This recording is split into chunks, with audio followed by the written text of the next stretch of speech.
कसलाही बेसन पिठाचा वापर न करता खमंग खुसखुशीत कोथिंबीर वडी दिसायला जेवढी मस्त आहे ना, खायला तर त्याहूनही भारी आहे। बेसन पीठ नाही तर मग काय आहे तो सिक्रेट इन्ग्रेडियंट, त्यासाठी व्हिडिओ शेवटपर्यंत नक्की पहा। नमस्कार, अशूज किचन मध्ये तुमचं मनापासून स्वागत। चला तर मग रेसिपीला सुरुवात करूया।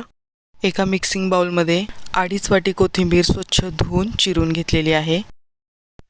आता याच्यामध्ये सगळे मसाले टाकून घेऊयात। आता 2 चमचे पांढरे तीळ, अर्धा चमचा जिरे आणि 1 चमचा ओवा हातावर चोळून टाकायचा आहे।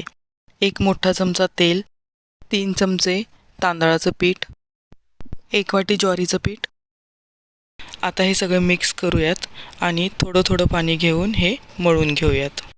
व्यवस्थित असं पीठ मळून झालेलं आहे। आता एका प्लेटला तेल लावून घेतलेलं आहे, त्याच्यावरती मळलेलं पीठ असं पसरून घ्यायचं आहे।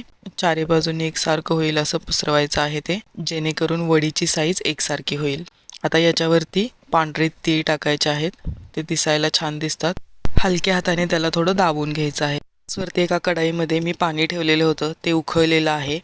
आता त्या कढाईमध्ये एक स्टँड ठेवायचा आहे आणि त्याच्यावरती ही प्लेट ठेवायची आहे। आता झाकण ठेवून 20 मिनिटं वाफलून घ्यायचं आहे। 20 मिनिटानंतर वडी व्यवस्थित वाफलेली आहे। थोडी थंड झाली की ही कट करून घ्यायची आहे। कट केलेली वडी ही अशा स्पॅच्युलाने काढून घेऊयात।